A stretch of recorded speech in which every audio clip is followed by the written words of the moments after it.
சாந்தி. இன்றைய முரளி 18 ஜூன் 2024. இனிய குழந்தைகளே, அவகுணங்களை அகற்ற முழுமையாக முயற்சி செய்யுங்கள். எந்த குணத்தில் குறை இருக்குமோ அதன் கணக்கு வையுங்கள். குணங்களை தானம் செய்தால் குணவானாக மாறிவிடுவீர்கள். கேள்வி: குணவான் ஆவதற்கு கிடைத்திருக்கும் முதலாவது ஸ்ரீமத் என்ன?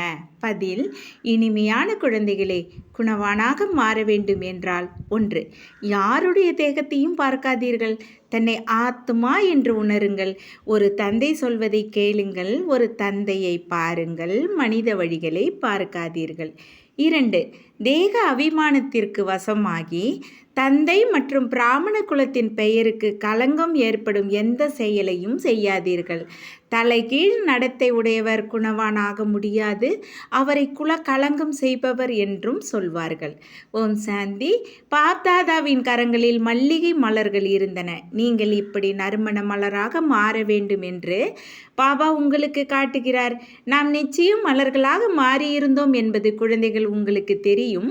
மல்லிகை மலராக, ரோஜா மலராக மாறியிருந்தோம். அதாவது வைரமாகவும் மாறியிருந்தோம். இப்பொழுது மீண்டும் மாறிக்கொண்டு இருக்கிறோம். நீங்கள் இப்போது உண்மையாக இருக்கிறீர்கள். முன்னர் பொய்யாக இருந்தீர்கள். பொய்யாக இருந்தீர்கள். உண்மை இம்மி அளவு கூட இல்லை. இப்போது நீங்கள் உண்மையாக மாறிக்கொண்டு இருக்கிறீர்கள். உண்மையானவர்களிடம் எல்லா குணமும் இருக்க வேண்டும்.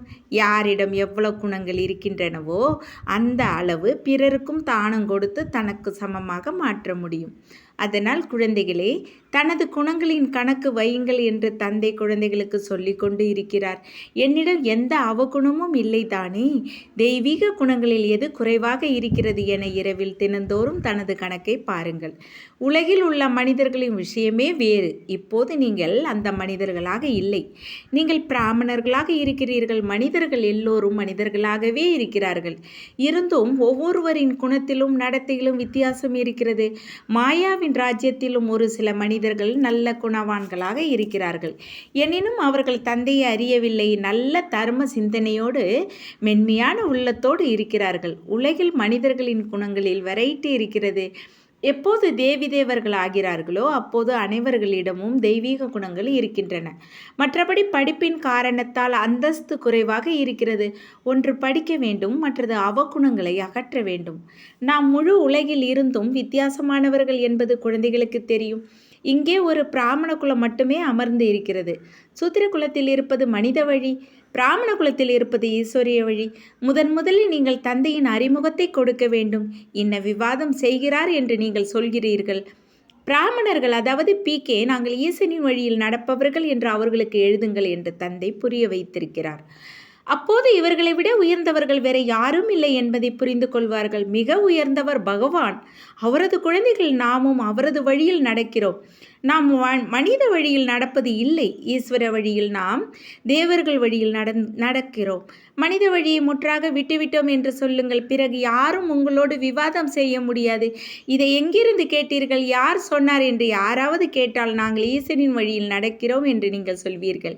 இதில் பிரேரணையும் விஷயமே கிடையாது. எல்லையற்ற தந்தை ஈசனிடமிருந்து நாம் புரிந்து இருக்கிறோம். பக்தி மார்க்க சாஸ்திர வழியில் நாங்கள் நீண்ட காலமாக நடந்தோம். இப்பொழுது எங்களுக்கு ஈசனின் வழி கிடைத்திருக்கிறது. குழந்தைகள், நீங்கள் தந்தையின் புகழை பாட வேண்டும். நாம் ஈஸ்வர வழியில் இருக்கிறோம் என்பதை முதலில் நீங்கள் புத்தியில் அமர்த்த வேண்டும். மனித வழியில் நாங்கள் நடப்பது இல்லை, கேட்பது இல்லை. கெட்டதை கேட்காதீர்கள், கெட்டதை பார்க்காதீர்கள் என்று ஈசன் சொல்லி இருக்கிறார். அவை மனித வழிகள்.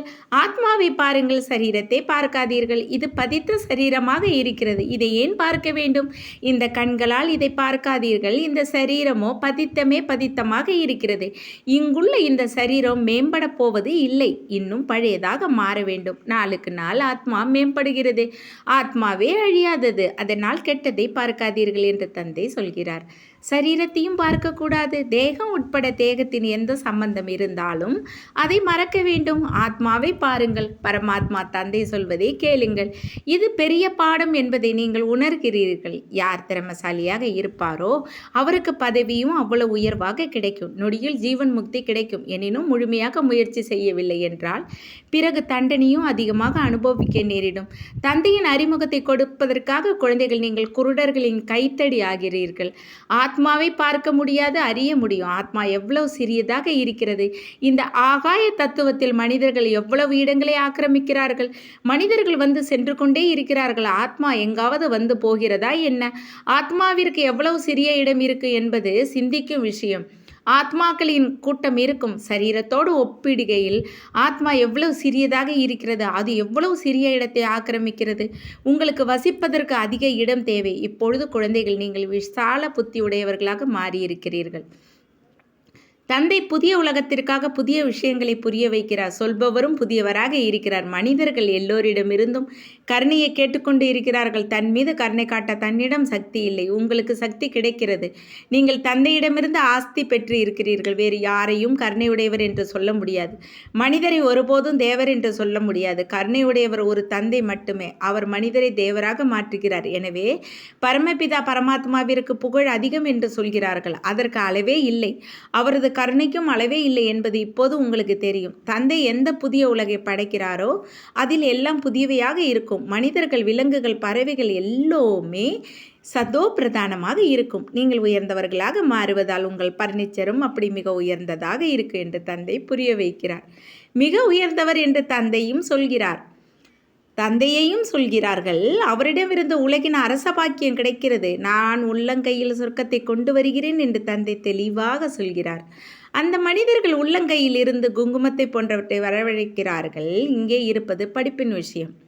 இதுதான் உண்மையான படிப்பு. நாம் படித்து கொண்டு இருக்கிறோம் என்பதை நீங்கள் புரிந்து கொள்கிறீர்கள். பாடசாலைக்கு வந்து இருக்கிறீர்கள். பாடசாலைகளை நீங்கள் அதிகமாக திறந்து இருப்பதால் மனிதர்கள் உங்கள் நடவடிக்கைகளை பார்ப்பார்கள். ஒருவரது நடத்தை தலைகீழாக இருந்தால் பெயரை கெடுப்பீர்கள். தேக அபிமானத்தில் இருப்பவர்களின் நடவடிக்கையே தனியாக இருக்கிறது. இப்படிப்பட்ட நடவடிக்கைகளை பார்த்தால் எல்லார் மீதும் களங்கம் ஏற்படும். ஒருவரது நடவடிக்கையில் எந்த வித்தியாசமும் இல்லை என்றால் அவர் தந்தையை நிந்தனை செய்கிறார். நேரம் பிடிக்கிறது. முழு தோஷமும் அவர் மீது வருகிறது. நடத்தை மிக நன்றாக இருக்க வேண்டும்.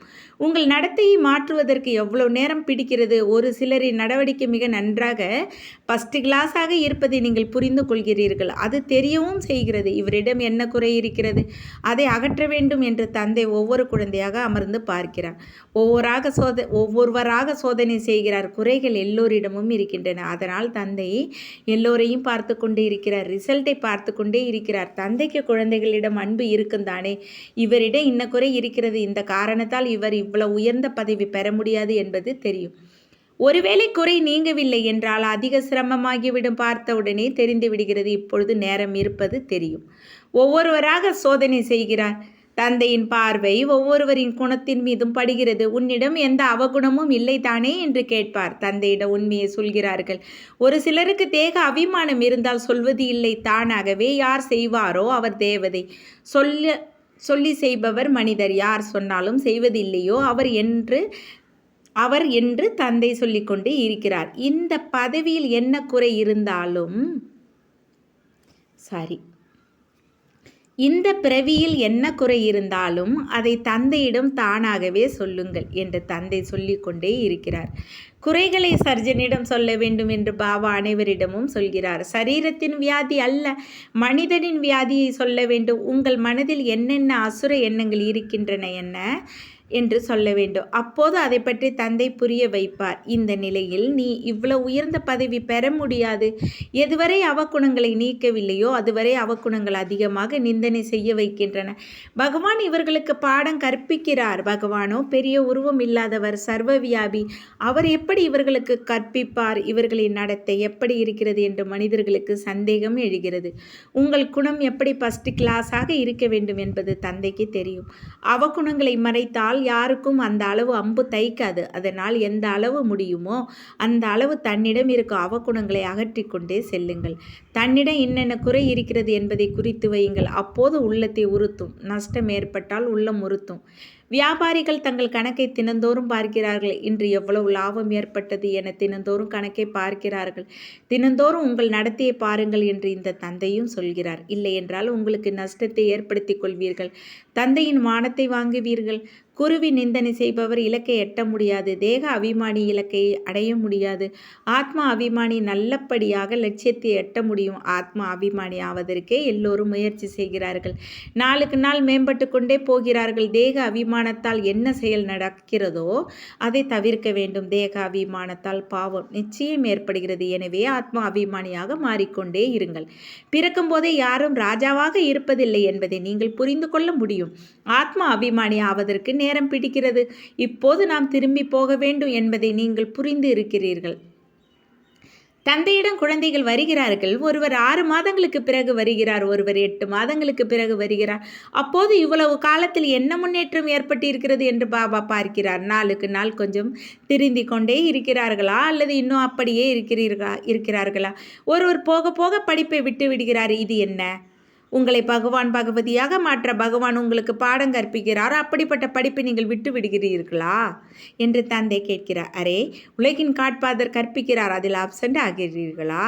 மாயா எவ்வளவு பிரபலமாக இருக்கிறது. ஃபர்ஸ்ட் கிளாஸ் படிப்பில் உங்கள் முகத்தை திருப்பி விடுகிறது. பலர் சென்று கொண்டே இருக்கிறார்கள், பிறகு படிப்பை உதைத்து தள்ளி விடுகிறார்கள். இப்பொழுது நமது முகம் சொர்க்கத்தின் பக்கமும் கால்கள் நரகத்தின் பக்கமும் இருப்பதை நீங்கள் உணர்ந்து இருக்கிறீர்கள். நீங்கள் சங்கமயுக பிராமணர்கள். இது பழைய ராவண உலகம். நாம் சாந்திதாமத்தின் வழியாக சுகதாமத்தின் பக்கம் போகிறோம். குழந்தைகள் இதை நினைவில் வைக்க வேண்டும். நேரம் மிக குறைவாக இருக்கிறது.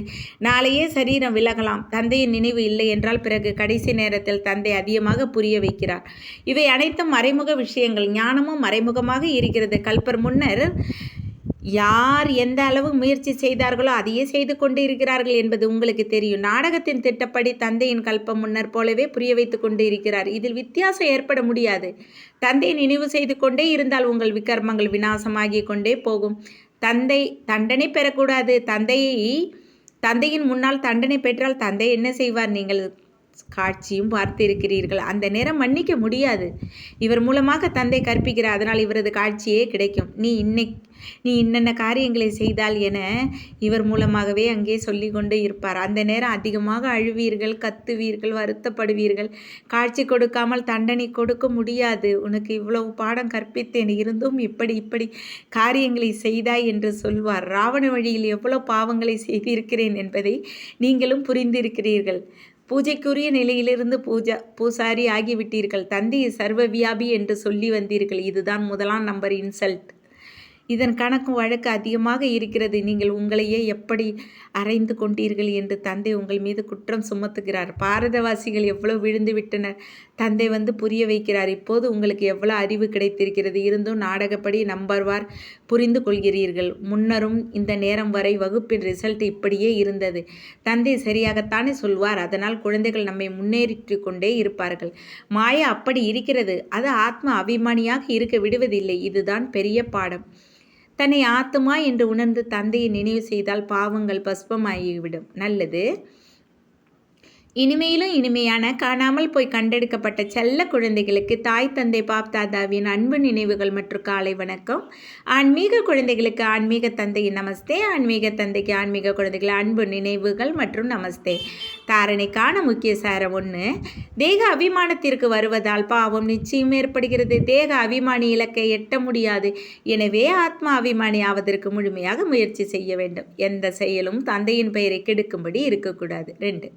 மனதில் உள்ள வியாதிகளை தந்தையிடம் உள்ளபடி சொல்ல வேண்டும். அவகுணங்களை மறைக்கக்கூடாது. தன்னிடம் என்ன அவகுணம் இருக்கிறது என்று தன்னை சோதனை செய்ய வேண்டும். படிப்பால் தன்னை குணவானாக மாற்ற வேண்டும். வரதானம்: சாதாரண ராயல் ஆசைகளிலிருந்து விடுபட்டு சேவை செய்யும் தன்னலமற்ற சேவதாரி ஆகுக. பிரம்ம பாபா கர்ம பந்தனத்திலிருந்து விடுபட்டு விலகி இருப்பதின் நிரூபணத்தை கொடுத்தார். சேவையின் சிநேகம் இருந்தது, ஆனால் பந்தனம் இருக்கவில்லை. சேவையில் எந்த சாதாரண ராயல் ஆசைகள் இருக்குமோ அவை கணக்கு வழக்கின் பந்தனத்தில் கட்டி வைக்கின்றன. உண்மையான சேவதாரி இந்த கணக்கு வழக்கில் இருந்து விடுபட்டு இருப்பார். எப்படி தேகத்தின் பந்தனம் தேகத்தின் சம்பந்தத்தின் பந்தனமாக இருக்கிறதோ அப்படி சேவையில் சுயநலமும் பந்தனமாக இருக்கிறது.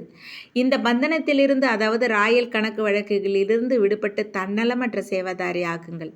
ஸ்லோகன்: வாக்குறுதிகளை பைலில் வைக்காதீர்கள், பைனலாக காட்டுங்கள். தேங்க்ஸ் பாபா. ஓம் சாந்தி.